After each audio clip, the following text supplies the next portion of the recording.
आज का हमारा टॉपिक रहेगा सर्किल। तो जैसा आप जानते हैं कि सर्किल में एक सेंटर ऑफ सर्किल होता है और इस सेंटर से अगर इसके सरकमफ्रेंस को हम ज्वाइन करते हैं तो उसको हम रेडियस बोलते हैं।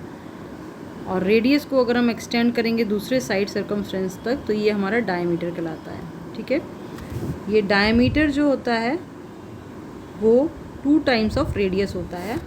या अगर रेडियस निकालेंगे तो अगर हमको रेडियस निकालना होगा तो हम क्या करेंगे, डायमीटर का हाफ कर देंगे। तो ये तो बहुत सिंपल सी चीज़ है। दूसरा चीज़, अगर सर्किल के सरकमफ्रेंस में किसी भी 2 पॉइंट को अगर हम मिलाते हैं तो इस लाइन को हम बोलते हैं कॉर्ड।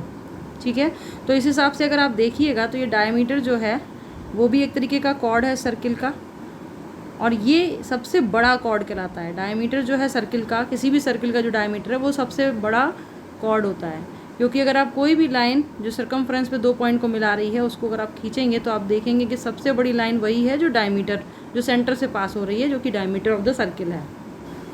अब बात करते हैं सरकमफ्रेंस ऑफ सर्किल। सरकमफ्रेंस किसे कहेंगे?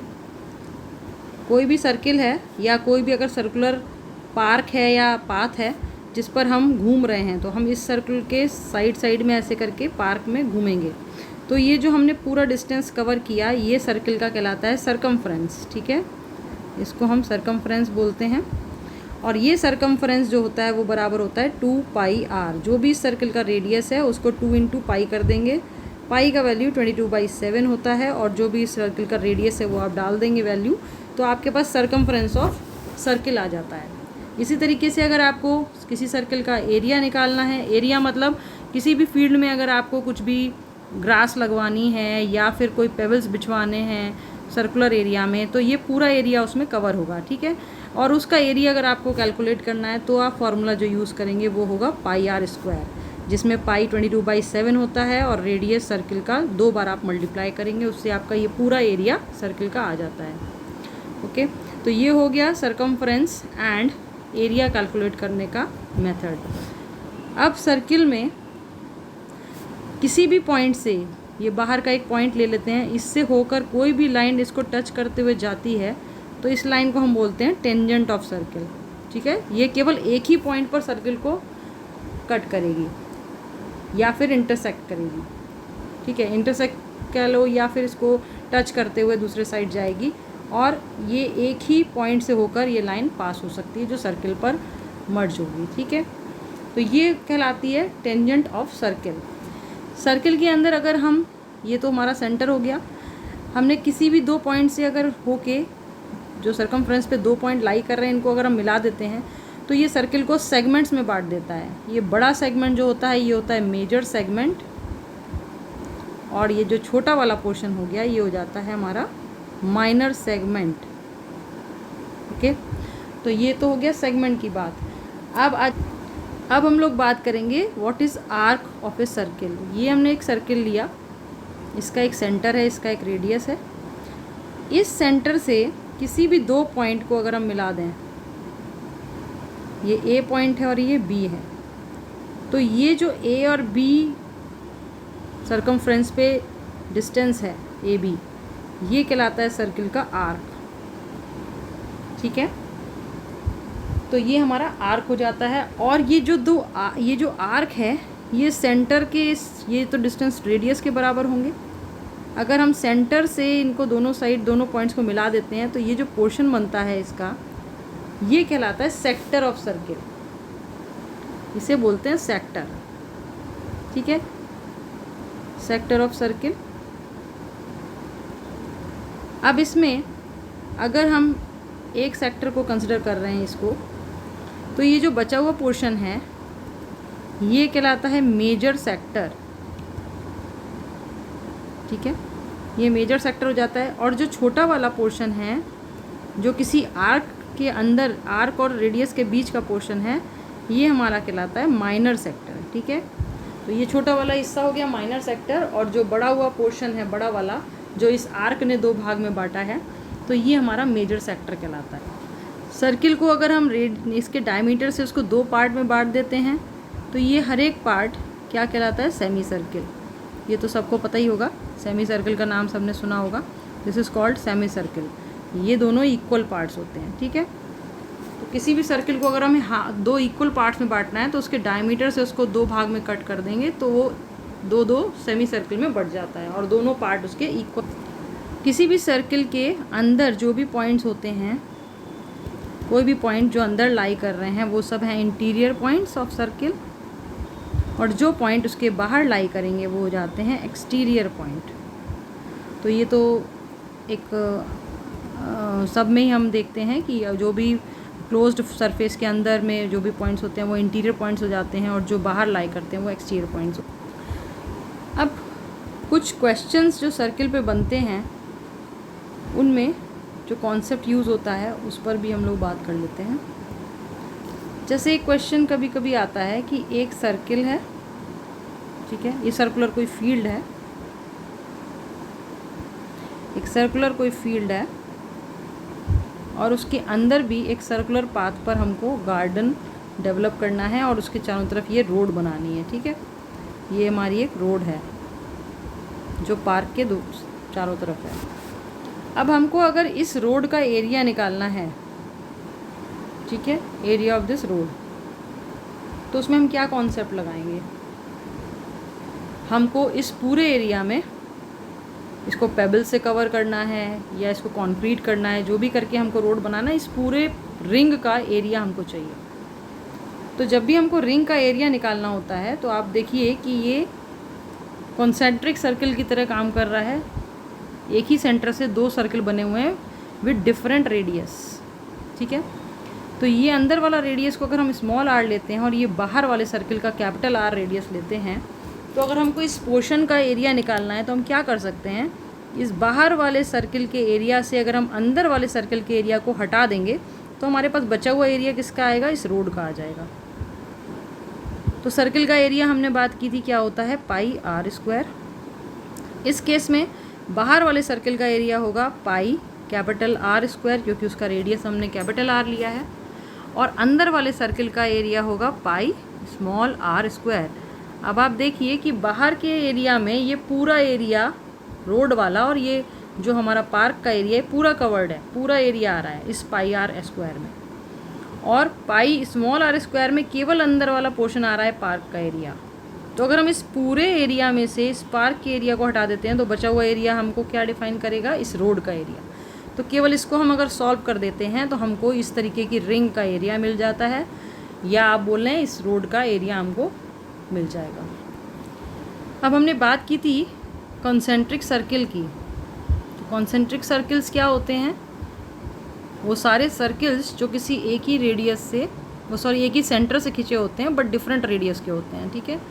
इस तरीके के सर्किल जिसका सेंटर सेम है बट इनके रेडियस डिफरेंट है, तो ये सारे सर्किल्स क्या कहलाते हैं? Concentric circles. वहीं अगर हम इक्वल सर्किल्स की बात करें, इक्वल सर्किल्स क्या होंगे? जैसे नाम से हमको पता लग रहा है, वो सारे सर्किल्स जिनका रेडियस जो है वो सेम हो, ठीक है।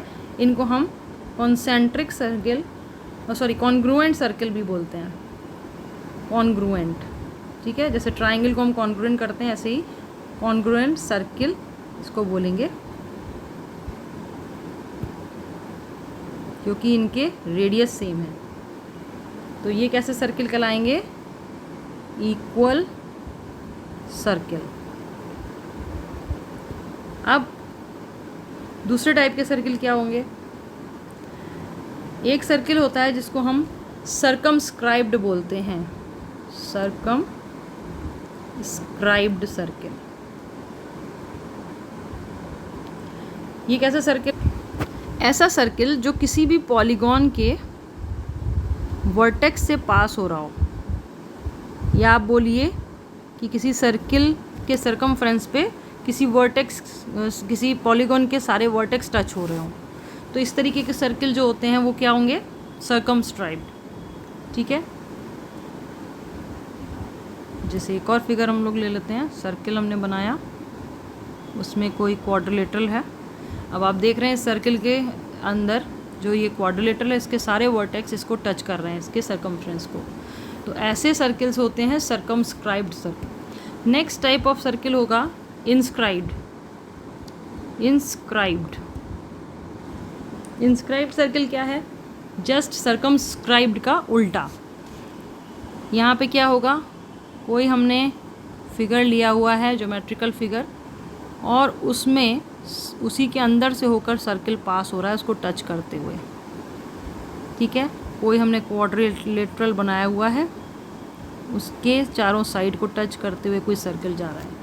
तो यहाँ पे सर्किल किसी फिगर के अंदर फिट है तो ये हो गया इंस्क्राइब्ड सर्किल, और अगर सर्किल के अंदर कोई पॉलीगन फिट है तो वो हो गया सर्कमस्क्राइब्ड सर्कल, ठीक है। अब सर्किल्स पे कुछ थ्योरम्स आती हैं, उन थ्योरम्स का यूज़ होता है जब आप कुछ न्यूमेरिकल सॉल्व करते हैं। तो पहला थ्योरम जो सर्किल पे आता है वो फर्स्ट थ्योरम जो सर्किल पर आती है वो है, कोई सर्किल हमने लिया और इसमें हमारा कोई कॉर्ड है, यहाँ सेंटर O है। अगर हम इस सेंटर से इस कॉर्ड पर कोई परपेंडिकुलर डालते हैं तो the perpendicular to a chord from the centre of circle bisects the chord, ये इसको दो इक्वल पार्ट्स में बांट देती है। तो ये हमारा पहला थ्योरम है सर्किल का। कोई भी सर्किल का अगर हमने सेंटर से उसके कॉर्ड पर कोई परपेंडिकुलर लाइन हम गिराते हैं तो वो उस कॉर्ड को दो इक्वल पार्ट्स में बांट देती है। दूसरा थ्योरम क्या होता है सर्किल में, कोई सर्किल है, इसका एक सेंटर है, ठीक है, इसमें हमने कोई दो कॉर्ड ली हुई हैं, ठीक है। अगर ये कॉर्ड्स आपस में बराबर हैं, इनका डिस्टेंस, इनका ये साइज़ जो है इक्वल है, तो ये जो कॉर्ड्स हैं ये सर्किल से इक्वी डिस्टेंस होती हैं, ठीक है। इसका मतलब क्या है कि यहाँ सेंटर है, सेंटर से इसका डिस्टेंस और इसका डिस्टेंस बराबर हो जाएगा। Equal chords of a circle are equidistant from centre, okay. इसी तरीके से हम इसका इन्वर्स भी देख सकते हैं। अगर कॉर्ड्स ऑफ ए सर्किल, अगर ये कॉर्ड हमारी इक्वी डिस्टेंट हैं सेंटर से, तो ये कॉर्ड्स आपस में इक्वल होंगी, तो ये उसका जस्ट इन्वर्स हो गया। अगर आपके कॉर्ड आपस में इक्वल हैं तो वो इक्वी डिस्टेंस होंगे सेंटर से।